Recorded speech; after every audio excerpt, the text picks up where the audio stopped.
ஓம் சாந்தி. எல்லோரும் சந்தோஷமாக இருக்கிறீங்களா? நம்ம சின்ன வயசில் அடிக்கடி பெரியவங்க நம்ம கிட்ட சொல்கிறத கேள்விப்பட்டிருப்போம்.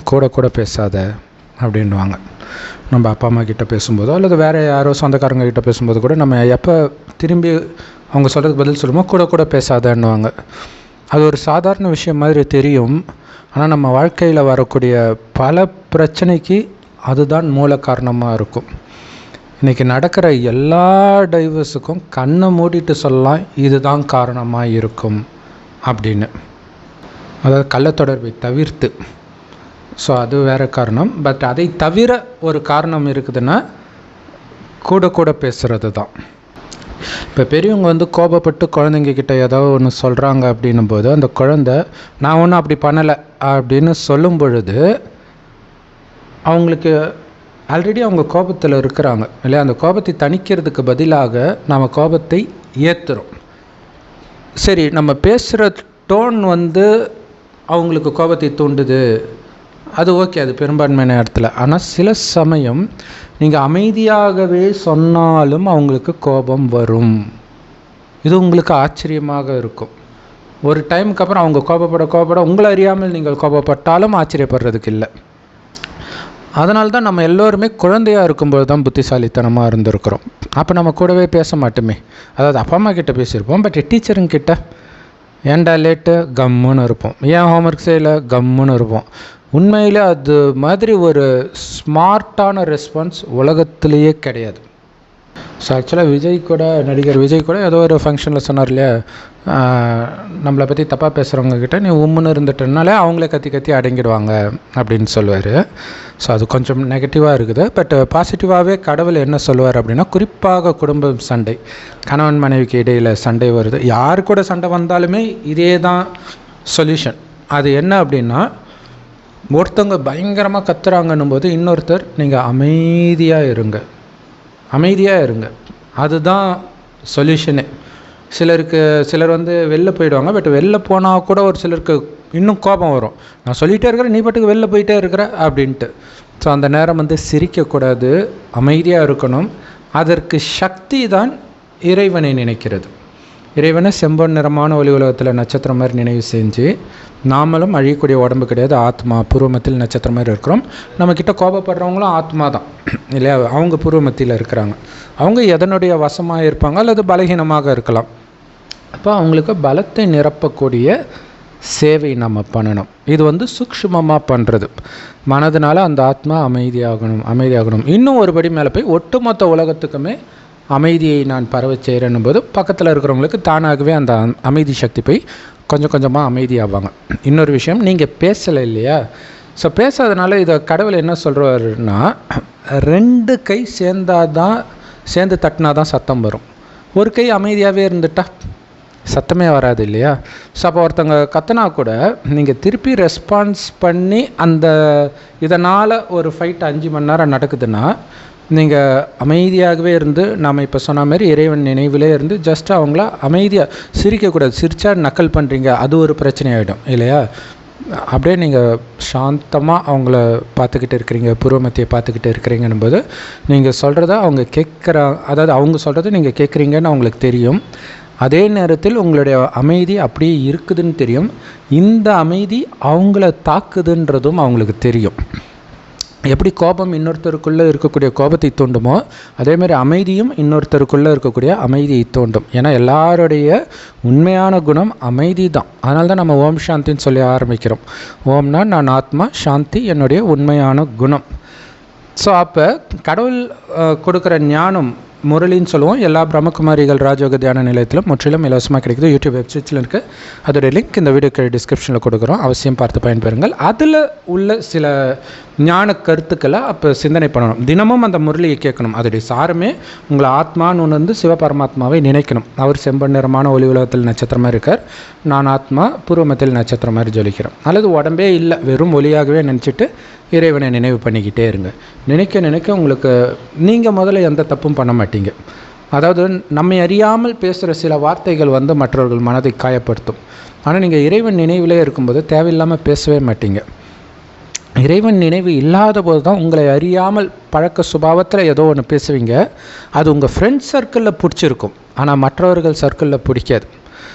ஸோ நிறைய பேர் காமெடியன்லாம் வந்து டைவர்ஸ் ஆகிறதுக்கு அதுதான் ஒரு காரணமாக இருக்கும். வெளியில் அதுதான் உங்களுக்கு சாப்பாடே போடுது, அந்த காமெடி குணம். ஆனால் அதே குணம் வீட்டில் இருக்கும் பொழுது அது பெரிய பிரச்சனையை உண்டாக்குது. ஆனால் நீங்கள் இறைவனின் நினைவில் இருக்கும்போது அந்த மாதிரி உங்கள் இஷ்டத்துக்கு பேச மாட்டீங்க. ஃபஸ்ட்டு தேவையில்லாமல் பேசவே மாட்டீங்க. அப்படியே பேசினாலும் மற்றவர்களுடைய மனதை இது புண்படுத்துமா, இதை பேசினா அடுத்த ரியாக்ஷன் என்ன ஆகும் அப்படின்னு தோணும். முடிஞ்ச அளவுக்கு சைலன்ஸ் இஸ் கோல்டுன்றாங்க இல்லையா, அதுதான் உண்மை. ஸோ அமைதியாகவே இருக்கிறது தான் பெட்டர். அந்த அமைதியின் சக்தி இறைவனின் நினைவில் இருக்கும்போது உங்களுக்கு கிடைக்கும். உங்களுக்கு பேசவே தோணாது, அவ்வளோ நல்லாயிருக்கும். எல்லா பிரச்சனையும் தானாகவே சால்வ் ஆகிடும். நம்ம ஏற்கனவே சொன்ன மாதிரி ஒரு 2 கை இருந்தால் தான் சத்தம் கேட்கும். ஸோ நீங்கள் அமைதியாகிடுங்க, தானாக அவங்களும் அமைதியாகிடுவாங்க அப்படின்னு கடவுள் சொல்கிறார். இன்னொரு விஷயம் என்னென்னா, பக்தி மார்க்கத்தில் ஒன்று சொல்லுவாங்களாம். ஒருத்தங்க சண்டை போடுறாங்கன்னா இன்னொருத்தர் வாயில் கூழாங்கல்ல போட்டுக்கோங்க அப்படின்னு ஹிந்தியில் சொல்லுவாங்க. நம்ம ஊரில் வந்து தண்ணியை முழுங்காமல் அப்படியே வச்சுக்கோங்கன்னு திரும்பி பேசாமல் இருக்கிறதுக்கு ஒரு யுக்தியாக சொல்லுவாங்க. பட் அதை எல்லாத்தையும் விட நீங்கள் இறைவனோட நினைவில் இருக்கும்பொழுது தான் உங்கள் மனமே அமைதியாக இருக்கும். இல்லைன்னா நீங்கள் வாய்க்குள்ளே வச்சுக்கிட்டு இருந்தாலும் உங்கள் மனம் குமுறும் இல்லை. ஸோ அது குமரக்கூடாது. என்ன அவமானப்படுத்தினாலும் பரவாயில்ல, நம்ம ஏதோ ஒரு ஜென்மத்தில் பாவம் செஞ்சுருக்கிறோம், அவங்களுக்கு செய்யாட்டினாலும் வேறு யாருக்கோ பண்ணியிருப்பீங்க, அதுக்கான தண்டனை தான் வருது அப்படின்னு நீங்கள் அமைதியாக இருக்கணும்.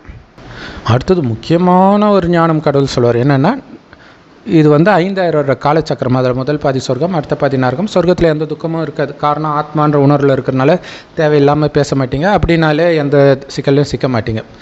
2500 வருடம் கழித்து ஆத்மான்றதை மறந்து உடல் நினைக்கும் போது தான் வெளி உலக கவர்ச்சியில் புத்தி மயங்கிறதுனால வளர ஆரம்பிக்கிறோம். அதனால தான் எல்லா பிரச்சனையும் வருது. காம, கோபம், பற்று, பேராசை, அகங்காரம் எல்லா விகாரமும் வருது. அந்த பாவத்திற்கான தண்டனையை தான் நம்ம பல நோயாக, இயற்கை சீற்றமாக, உறவுகளில் சிக்கலாகலாம் அனுபவிச்சுட்டு இருக்கிறோம். இப்போ இந்த 5000 வருஷத்தில் என்ன நடக்குதோ அது திரும்ப திரும்ப நடக்குதுன்ற. அப்படின்னா என்ன அர்த்தம்? 5000 இப்போ உங்கள் கூட ஒருத்தர் சண்டை போடுறாருன்னா 5000 வருடம் முன்பும் இதே நேரம் அவர் சண்டை போட்டிருப்பார். இப்போவும் அதே தான் நடக்கும். அதை திரும்ப திரும்ப நடந்ததே நடக்கிறதுனால இது ஒரு சினிமா மாதிரி. படம் எடுத்தாச்சு, நீங்கள் எத்தனை தடவை பார்த்தாலும் அதே தான் ஓடும் இல்லையா? ஸோ அல்லது நாடகம்னு வச்சுக்கோங்களேன். அப்போ இந்த நாடகம் சரியாகத்தான் நடக்கிறதுன்னு கடவுள் சொல்கிறார். நீங்கள் தப்பு கண்டுபிடிக்க போகும்போது தான் அதை மாற்றுறதுக்கு, இல்லை இது இப்படி கிடையாது அப்படி கிடையாது, ஒரு வருது உங்கள் மேலே வந்து ஒரு அவமானம், பழியே வந்தாலும் அதில் ஒரு நன்மை இருக்கும். நீங்கள் ஜஸ்ட்டு அமைதியாக ஏற்றுக்கணும். நாடகம் சரியாகத்தான் நடக்குது, இது மைண்டுக்குள்ளே சொல்லிக்கிட்டே இருக்கணும். இது சாதாரண விஷயம் இல்லை. அந்த மாதிரி டைமில் நீங்கள் இதை பிரயோகப்படுத்தும் போது உங்களுக்கு தெரியும். இப்படி நீங்கள் அமைதியாக இருக்கும்போது என்ன தெரியுமா ஆகும்? தானாகவே அந்த பிரச்சனை சால்வ் ஆகும். ஏன்னா இப்போ ஒருத்தர் குழம்புறதுனால தான் உங்ககிட்ட பிரச்சனை பண்ணுறாரு இல்லையா? நீங்கள் அமைதியாக இருக்கனால அந்த அமைதியின் சக்தி அவங்களுக்கு அமைதியை கொடுத்து சரியான முடிவை அவங்களே எடுப்பாங்க. நீங்கள் இதில் இன்வால்வே ஆக மாட்டீங்க. பிரச்சனை அதுவாக வரும், அதுவாக போயிடும். நீங்கள் மேலே கடவுளோடு இருப்பீங்க. ஸோ இது ரொம்ப முக்கியமான விஷயம். அதனால் தயவு செய்து கூட கூட பேசுகிற பழக்கத்தை யாருக்கிட்டேயும் ஏற்படுத்தாதீங்க. குழந்தையிலே இந்த குணம் இருக்குதுன்னா பெருசாக பெருசாக அவங்க ரொம்ப பிரச்சனையை சந்திப்பாங்க. அவங்க கூட பேசுகிறத அப்பா அம்மா சகிச்சிக்கலாம், கூட பிறந்தவங்க சகிச்சிக்கலாம், ஆனால் போக போக எல்லோரும் சகிச்சிக்க மாட்டாங்கல்ல. அது மட்டும் இல்லை, அவங்களுக்கே மனசு உறுத்தம். கத்திட்டு அவங்க கம்முன்னு இருந்துட முடியாது. அதனால தான் பெரும்பாலும் தண்ணி அடிக்க போகிறதெல்லாம், தண்ணி அடிக்கிறவங்க எல்லாருமே பயங்கரமாக கத்துறவங்களாக இருப்பாங்க. ஸோ கத்திட்டு அந்த குற்றமனப்பான்மை தாங்காமல் அவன் தண்ணி அடித்தா தான் அவனுக்கு தூக்கம் வரும். எதுக்கு சொல்லுவாங்களே, வார்த்தையை கொட்டிட்டா அள்ள முடியாதுன்னுவாங்க. பைபிளில் கூட அதிகமாக பேசுபவன் அவசியம் பாவம் இழைக்கிறான் அப்படின்னு வருது. ஸோ பேச்சு தான் நமக்கு பிரச்சனையே. ஸோ அதை எந்த அளவுக்கு குறைச்சிக்கிறோமோ, நம்ம ஒரு செகண்டும் யோசிக்கணும். இது மற்றவர்கள் துக்கப்படுறத காட்டாமல் இருக்கலாம். ஆனால் நம்ம வீட்டில் இருக்கிறவங்க காட்டுவாங்க. உண்மையில் அவங்க பெரிய வரப்பிரசாதம். உங்கள் அப்பா அம்மா, கணவன், மனைவி, குழந்தை, யாரோ ஒருத்தவங்க காட்டிடுவாங்க இல்லையா? அவங்கள நீங்கள் சரி பண்ணணும். திட்டி இல்லை, உங்களுடைய குணத்தை மாற்றிக்கிறதன் மூலமாக அவங்கள அமைதிப்படுத்தணும். அவங்கக்கிட்டே கூட கேளுங்க, நான் என்ன நான் மாற்றணும். அப்போ உங்களுக்கு தெரியும் என்னென்ன நீங்கள் தப்பு பண்ணுறீங்கன்ட்டு. ஸோ அவங்கக்கிட்ட அவங்கள நீங்கள் அமைதிப்படுத்திட்டிங்கன்னா உலகமே உங்கள் காலடியிலங்க. நிஜமாக தான். ஏன்னா உங்களுக்கு என்ன பலகீனம் இருக்குதோ அதை சரி செய்பவர்களைத்தான் கடவுள் உங்கள் குடும்பத்தில் அனுப்பிச்சி வச்சுருப்பார், அல்லது உங்கள் கூடவே வச்சுருப்பார். ஸோ அதை தெரிஞ்சுக்கிட்டு அதை மாற்றி அவங்கக்கிட்டையும் நீங்கள் நல்ல பேர் எடுத்துட்டீங்க அப்படின்னா, கடவுள் சொல்கிறாரு, கலியுகம் அழிந்து வரப்போகிற சத்தியுக சொர்க்கத்தில் மிக உயர்ந்த பதவி உங்களுக்காக காத்துக்கிட்டு இருக்குது அப்படிங்கிறார். ஸோ இதையும் பண்ணணும், கூடவே உங்களை ஆத்மான்னு உணர்ந்து சிவபரமாத்மா எவ்வளவு முடியுமோ அவ்வளோ நினைவு பண்ணிக்கிட்டே இருக்கணும். அவர் கொடுக்குற ஞானமாகிய முரளியையும் தினம் தினம் கேட்டு அதையே மனதுக்குள்ளே சிந்தனை பண்ணிக்கிட்டே இருக்கணும். ஓம் சாந்தி. தேங்க்ஸ் ஃபார் வாட்சிங். நீங்கள் யோசிச்சு பாருங்கள், உங்கள் கணவன் மனைவிக்குள்ள பிரச்சனை இதெல்லாம் வந்துருச்சு, ரொம்ப நாள் பிரிஞ்சிருக்கிறீங்க அப்படின்னா உங்களை மாற்றுறதுல மட்டும் கவனம் வைங்க. அவங்கள மாற்றுறதை பற்றி நீங்கள் கவலையே படாதீங்க. அவங்க தப்பானவங்களாகவே இருக்கட்டும், நீங்கள் இதை மட்டும் ப்ராக்டிஸ் பண்ணி பாருங்களாம்.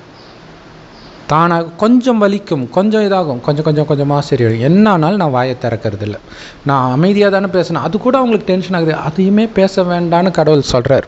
ஏன்னா சொர்க்கத்தில் பேசவே மாட்டோம் அவ்வளவா, ரொம்ப ரேராக தான் பேசுவோம். அப்படி பேசினாலும் அது இனிமையாக தான் இருக்கும். ஸோ ஏதோ ஒரு குறை எனக்குள்ளே இருக்குது, அதை மாற்றுறதுக்கு தான் கடவுள் இதை வச்சுருக்கிறார் அப்படின்னு மட்டும் நீங்கள் எந்த பிரச்சனையும் அணுக ஆரம்பித்து பாருங்கள். எவ்வளவு என்னை திட்டினாலும் அவமானப்படுத்தினாலும் வாங்கிக்க நான் தயார். ஏன்னா கடவுள் இருக்கிறார் எனக்கு அந்த சக்தியை நிரப்புறதுக்கு. பாவம் அவங்களுக்கு சக்தி இல்லை, நான் சொல்கிற சாதாரண வார்த்தை கூட அவங்களால தாங்கிக்க முடியலன்னா நான் எதுக்கு அந்த துக்கத்தை கொடுக்கணும்? அமைதியாக விட்டுருங்க. சில சமயம் என்ன ஆகுன்னா, இன்னொருத்தர் மூணாவது மனுஷர் அவங்க தப்பாக பேசுகிறது தாங்காமல் நீங்கள் கத்துவீங்க. அது அவங்களுக்கும் உள்ள கணக்கு. நீங்கள் ஜஸ்ட்டு விலகிடுங்களாம், தானாக சரியாயிடும். இல்லை செய்கை கொடுக்கலாம், நேரடியாக சொல்லக்கூடாது, செய்கையாக என்னென்னா அந்த நேரம் விட்டுருங்க. அடுத்த நேரம் வந்து அவங்கக்கிட்ட இந்த நல்ல குணம் இருக்குது இல்லைன்ட்டு அப்படி, அதாவது இவங்க திட்டினதெல்லாம் சொல்ல இருந்தாலும் அவனுக்கு வந்து இந்த நல்ல குணம் இருக்குதுப்பா, நானும் ட்ரை பண்ணுறேன் வரவே மாட்டேங்குது போது தான் அவங்க அப்போ யோசிப்பாங்க, ஆமாம் அவங்களுக்கு நல்ல குணம் இருக்குது இல்லைன்னு கொஞ்சமாக அவங்களுடைய குணத்தை மாற்றிக்கலாம். இந்த மாதிரி இதை தான் கடவுள் இஷாரா செய்கைன்னு வரும். அவ்வளோதான். நேரடியாக சொன்னால் தாங்கிக்கக்கூடிய சக்தி இன்றைக்கி உலகத்தில் யாருக்குமே இல்லை, அதுதான் உண்மை. ஸோ அதை புரிஞ்சுட்டு இப்போ நமக்கே அது இருக்காது. அதனால தான் கடவுள்கிட்ட நம்ம கேட்குறோம். கடவுள் சொல்ல நம்ம மாற்றிக்கிறோம், மனிதர்கள் சொன்னால் நம்ம மாற்றிக்க மாட்டோம். அதனால் கடவுள் கொடுக்குற ஞானத்தை தயவு செய்து அருகில் உள்ள பிரம்மகுமாரி சென்டரில் போய் கேளுங்க. யூடியூப்லேயும் இருக்க, ஏற்கனவே சொன்ன மாதிரி லிங்க்கில் போட்டிருக்கிறோம் டிஸ்கிரிப்ஷனில். அவசியம் பாருங்கள், பயன்பெறுங்கள். மற்ற சகோதர சகோதரிகளுக்கும் இதை கொடுங்க. ஏன்னா நாளுக்கு நாள் பார்த்திங்கன்னா மனநோய் தான் அதிகமாக இருக்கும். யாருக்குள்ளே வேணாலும் திடீர்னு வெடிக்கும், திடீர்னு மாறிடுவாங்க. ஸோ அவங்கள நீங்கள் தான் மாற்றணும். அதையும் கடவுள் சொல்வார், உலகத்தையே இறைவனின் நினைவிலிருந்து தூய்மையாக்கி நீங்கள் சொர்க்கமாக மாற்றுறீங்க. அப்போ ஒரே ஒரு மனுஷனை உங்களால் மாற்ற முடியாதா? சுபபாவனை வைங்க, அவங்க கண்டிப்பாக மாறிடுவாங்க. அவங்க நல்ல ஆத்மா தான். இந்த மாதிரி எண்ணம் வைக்க அவங்க மாறுவாங்க அப்படின்னு கடவுள் சொல்கிறார். ஓம் சாந்தி. ஸோ இதை அப்ளை பண்ணுங்கள். ஏற்கனவே அப்ளை பண்ணியிருந்தீங்கனாலும் கமெண்ட்டில் தெரியப்படுத்துங்க. அப்ளை பண்ண பிறகு வர மாற்றத்தையும் கமெண்ட்டில் தெரியப்படுத்துங்க. இது இல்லாமல் நீங்கள் என்ன டெக்னிக் யூஸ் பண்ணுறீங்க, கடவுளுடைய ஞானத்தையோ அல்லது வேறு ஏதாவது டெக்னிக் இருந்தாலும் தெரியப்படுத்துங்க. நிறைய பேருக்கு யூஸ் ஆகும். ஓம் சாந்தி. தேங்க்ஸ் ஃபார் வாட்சிங்.